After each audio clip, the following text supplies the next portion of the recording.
البحار. Bismillahirrahmanirrahim. Alhamdulillahirabbil alamin wassalatu wassalamu ala Rasulillah wa ala alihi wa sahbihi wa la haula wa la quwwata illa billah.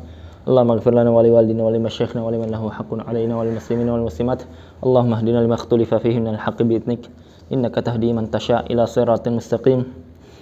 Kita lanjutkan pelajaran kita tentang masalah pembatal tayamum. Yang terakhir itu masalah ru'yatul ma fi ghairi waqtis shalah.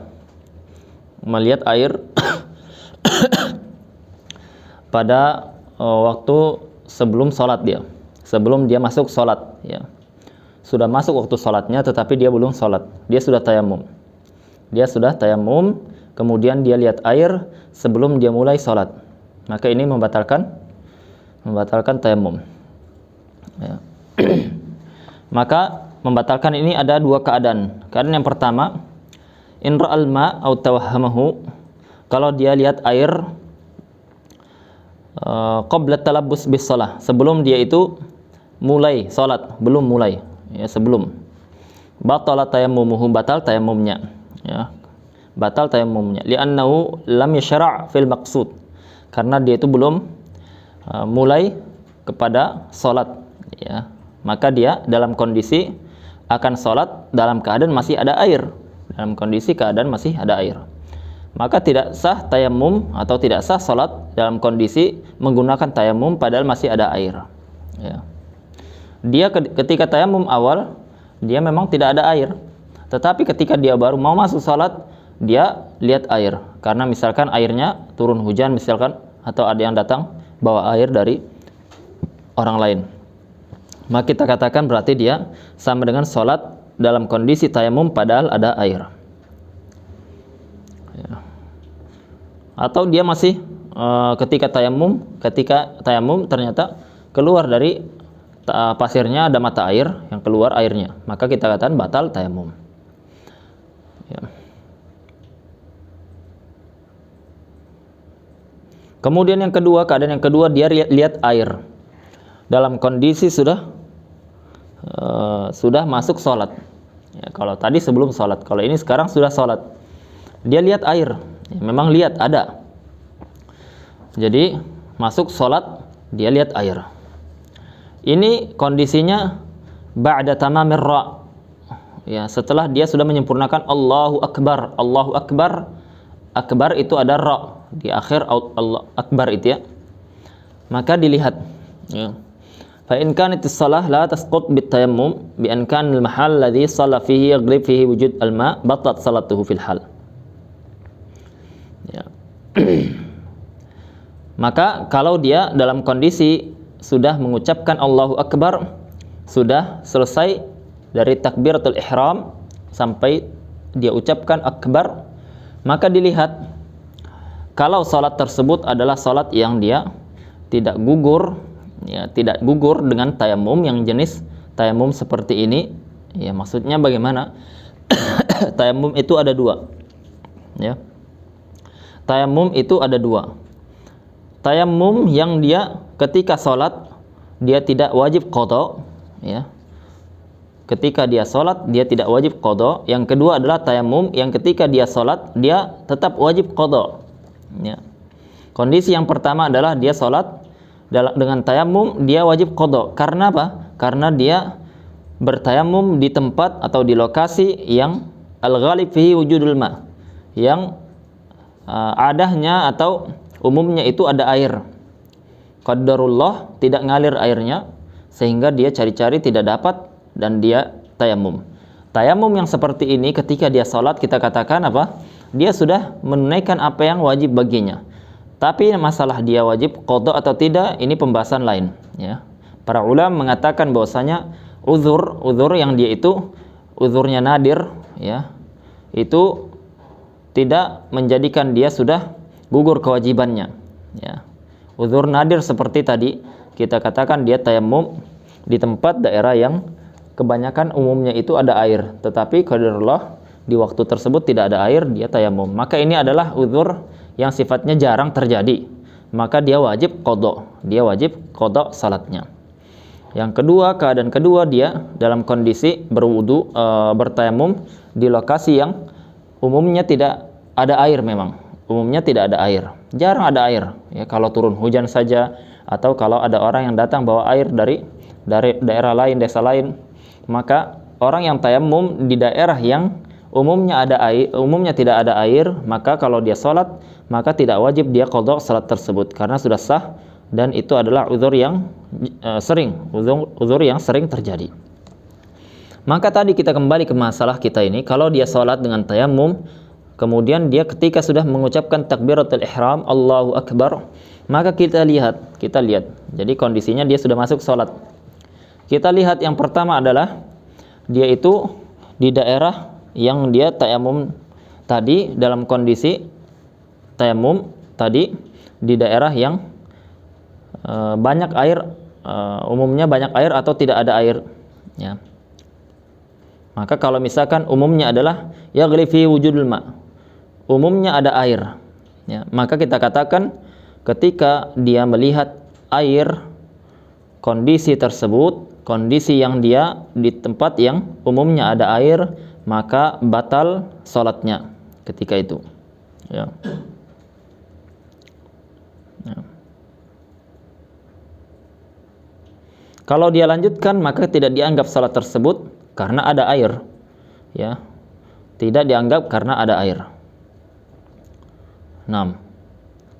Kalau dia lanjutkan, maka tidak dianggap karena ada air. Dan dia wajib tetap qadha salat tersebut. Ya. Tapi kalau dia itu melihat air ketika sudah mengucapkan Allahu Akbar, dia lihat air. Tetapi apa? Tetapi umumnya di tempat tersebut adalah memang tidak ada air. Umumnya di tempat tersebut adalah memang tidak ada air. Fala tabtul as-shalah, maka salatnya tidak batal. Ya, salatnya tidak batal. Li'annahu syara'a fil maqsud ma'a igna'iha 'anil qada, karena dia sudah mulai dengan salat tersebut dan dia sudah melakukan kewajiban taharah, yaitu bertayamum dalam kondisi tidak ada air, yang memang umumnya di tempat tersebut memang tidak ada air, maka tidak wajib qada. Ya, dia sudah sah salatnya. Tetapi ada pembahasan yang mana afdal, dia lanjut salatnya atau dia putus menggunakan air. Yang afdal adalah dia putus salatnya kemudian dia menggunakan air. Ya, ini kalau dia memang yakin ada air, dia lihat, ya, bukan hanya sekedar zon atau sekedar waham saja. Ya.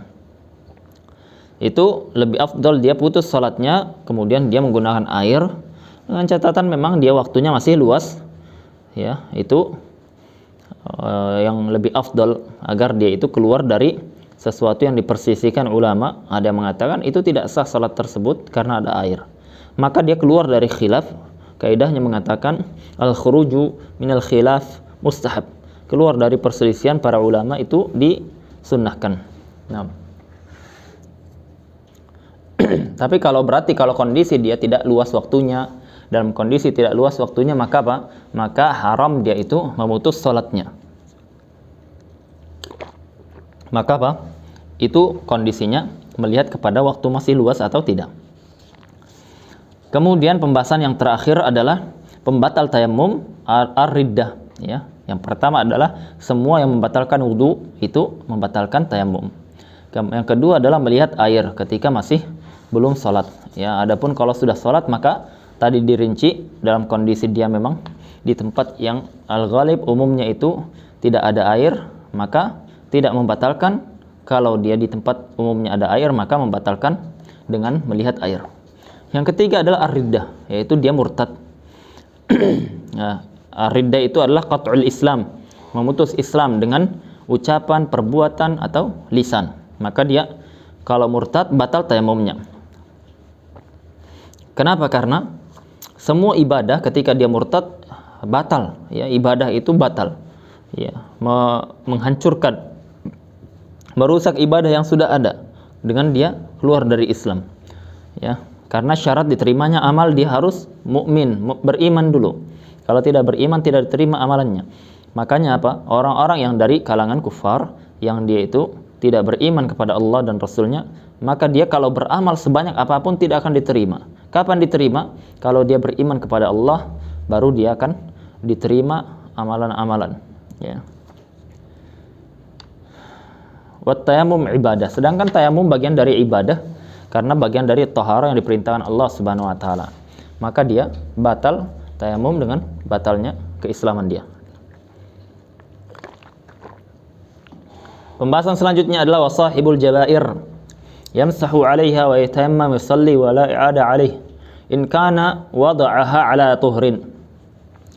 Kalau orang yang punya jabirah itu semacam gift di tangan atau dia semacam itu perban di tangan atau di tubuh kita, di kaki atau di wajah, ya, di kepala, maka yamsahu 'alaiha wa yatayammam, dia yamsah, ya, membasuh di atas gift atau perban tersebut, kemudian dia tayammum, kemudian dia salat, ya, kemudian dia salat, wala i'adah 'alaihi, dia tidak mengulang, tidak perlu dia qada salatnya kalau dia itu meletakkan gift atau perban tersebut sudah dalam kondisi di atas wudu, sudah berwudu dia. Maka apa? Masalah jabirah ini, kesimpulan masalahnya kita permudah saja, itu kesimpulan masalahnya ada dua, ya, ada dua. Ya, ada dua. Yang pertama, yang dia itu dia kondisinya apa? Dia kondisinya ada air, ya, dia kondisinya ada air, tetapi dia ini ada luka, ya, ada luka di bagian tubuhnya, ya. Maka luka ini dilihat, ya. Luka ini dilihat. Luka ini kalau dia ditutupi perban di bagian wajah atau tangan, bagian wajah atau tangan ini anggota tayamum, ya, maka apa? Wajib dia qada. Wajib dia qada salatnya. Kalau dia salat dalam kondisi dia menggunakan tayamum karena tidak bisa digunakan air ketika ingin berwudu, ya. Maka kita katakan dilihat perbannya ini atau giftnya ini di bagian apa? Kalau misalkan perban di bagian wajah, ya, bagian ini jidat misalkan, ya, bagian jidatnya ini terbentur ketika tabrakan misal, maka atau dia di tangan, ya, dua-duanya ini wajah dengan tangan adalah anggota tayamum, maka dia dalam kondisi apapun dia wajib qada, ya, berdasarkan apa? Kaidah mazhab, ya. Kenapa? Karena dia ini akan tidak bisa menggunakan wudu, tidak bisa menggunakan tayamum. Maka apa? Tidak bisa dia wudu, tidak bisa tayamum dengan sempurna. Dua-duanya kurang. Air tidak masuk ke wajah, ya, karena ini bagian wajib, atau tangan, atau turab juga, pasir yang berdebu juga tidak sampai kepada wajah atau tangannya. Dua-duanya tidak ada, maka dia sama seperti orang yang dia tidak wudu, tidak juga tayamum, maka dia wajib qada. Itu mu'tamad madhab. Meskipun ini apa? Meskipun ini kalau kita lihat memang cukup memberatkan, ya, tetapi kita sedang membahas masalah mazhab Syafi'i, ya, mazhab Syafi'i. Dan tidak wajib dia langsung qada ketika sembuh, tidak, ya. Ya. Karena dia tidak sedang melakukan maksiat, ya. Berbeda orang yang dia meninggalkan salat karena maksiat, maka dia harus qada secara langsung.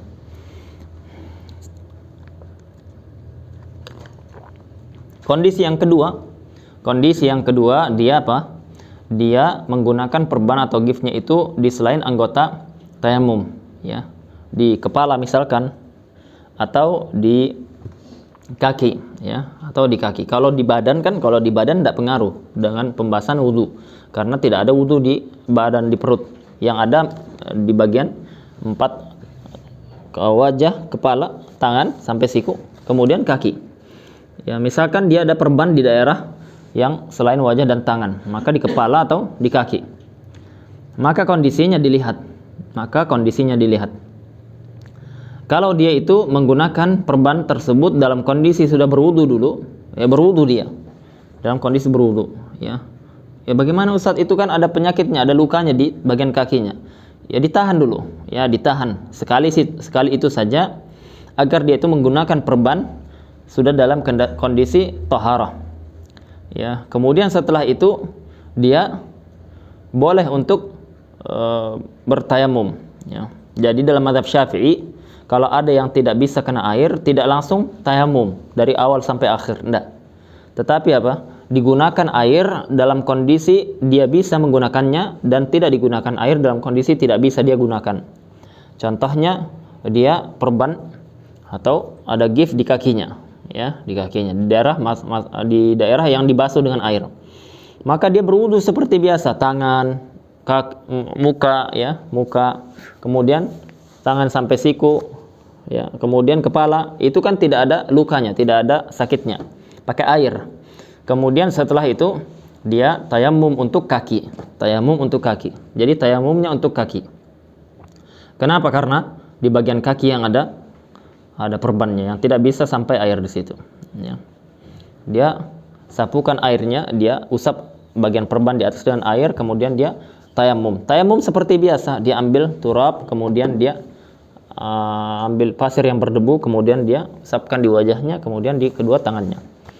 Jadi dengan tayamum ini maka dianggap dia seperti menutupi bagian kaki dengan yang tidak bisa dibasuh dengan air. Kemudian dia sholat. Orang yang sholat dengan tayamum seperti tadi, maka kita katakan tidak wajib dia qadha. Kenapa? Karena dia sudah melakukan tayamum dalam kondisi dia sudah menggunakan perban, ya, dia menggunakan perban yang sebelumnya dia berwudu, ya. Jadi dia wudu. Ini maksud penulis wala i'adah alaihi in kana wada'aha ala tuhrin, dan tidak wajib dia ulang salatnya kalau dia menggunakan perban atau jabirah itu di dalam kondisi sudah taharah, ya. Itu kesimpulannya.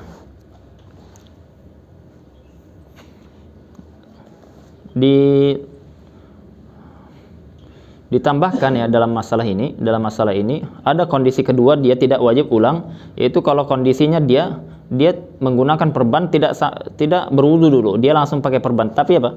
Tapi hanya sekedar bagian yang sakit saja, ya, bagian yang sakit melingkar seperti ini, dia pakai melingkar situ aja, misalkan Hansaplasnya atau semisalnya, ya. Kemudian dia melakukan wudu seperti biasa, kemudian setelah wudu dia usap bagian atas yang lukanya tadi, ya, kemudian dia tayamum, dia tutupi dengan tayamum dari bagian luka yang tidak tersentuh air. Maka kita katakan tayamum seperti ini sudah sah dan tidak wajib dia ulang salatnya. Ya, itu mazhab Syafi'i dalam masalah ini. Kalau dia tidak tidak berwudu, kemudian dia menggunakan perban atau gif dalam kondisi dia belum berwudu, maka kalau dia melebihi dari bagian yang sakit, ya, yaitu perbannya melebihi dari daerah atau daerah yang sakit, maka kita katakan wajib dia qadha berdasarkan pendapat mu'tamad mazhab, ya. Dan dalam masalah ini ada mazhab Syafi'iyah, dari ulama Syafi'iyah yang menfatwakan tidak perlu qadha dia, ya. Itu adalah ikhtiar, ya, pilihan sebagian ulama Syafi'iyah, bukan mu'tamad mazhab, ya, bukan mu'tamad mazhab Syafi'i.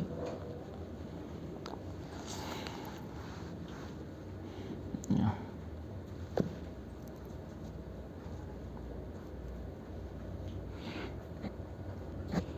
Di sini ditambahkan oleh penulis, oleh syarah, bahwasanya sahibul jabirah ada beberapa kondisi, ya.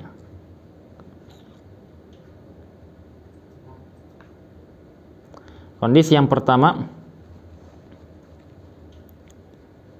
kalau dia mampu untuk melepas perban itu, kemudian dia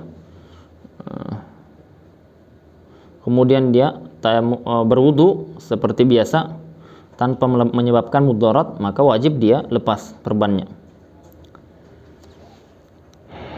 Kalau tidak mampu, maka tidak dibebankan seperti itu, ya.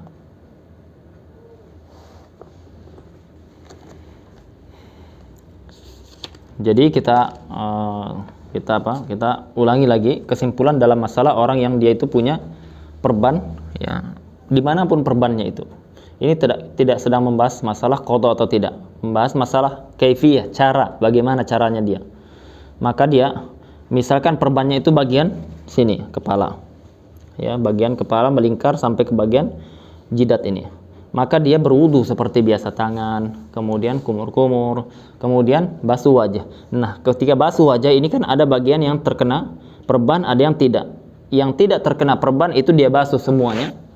Kemudian setelah itu dia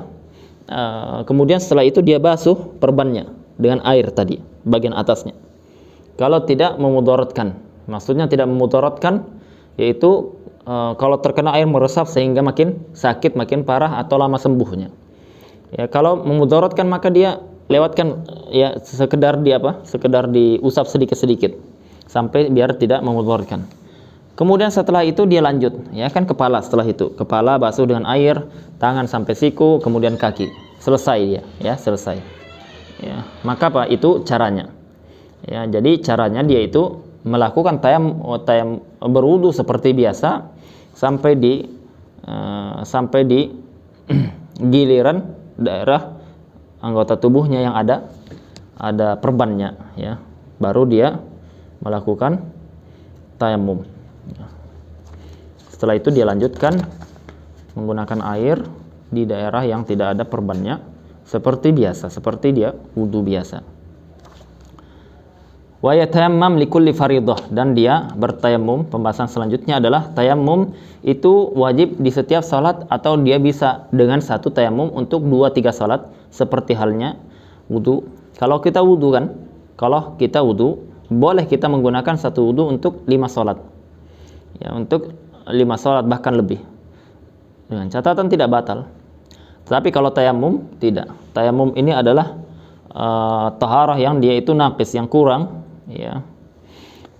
Taharah mensucikan yang dia sifatnya kurang, maka dia tidak bisa digunakan untuk lebih dari satu salat, ya. Tidak bisa digunakan lebih dari satu salat yang fardu, ya. Dia bisa untuk salat sunnah, qobliyah, ba'diyah, misalkan zuhur dia pakai tayamum dia karena tidak ada air. Ya, maka dia apa? Kita katakan dia bertayamum untuk salat zuhur saja. Untuk asar tidak boleh. Dia harus tayamum ulang kalau tidak ada air lagi. Sudah dicari tidak ada air lagi. Tapi kalau dia qobliyah, zuhur, ba'diyah, zuhur boleh dengan tayamum yang tadi ini, yang dia gunakan ketika untuk salat zuhur. Ya. Wa yusalli bi tayammumin wahid ma syaa minan nawafil. Ya, adapun dalam masalah tayamum untuk digunakan salat sunnah, maka dia boleh menggunakan satu tayamum ini untuk banyak salat sunnah nawafil, ya.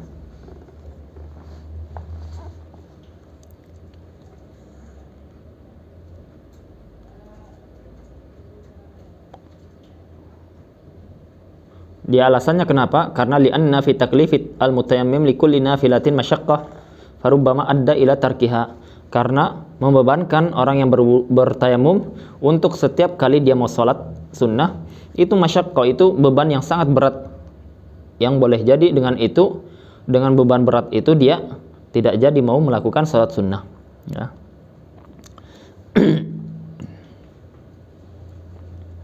Ini selesai pembahasan kita. Kita cukupkan sampai di sini.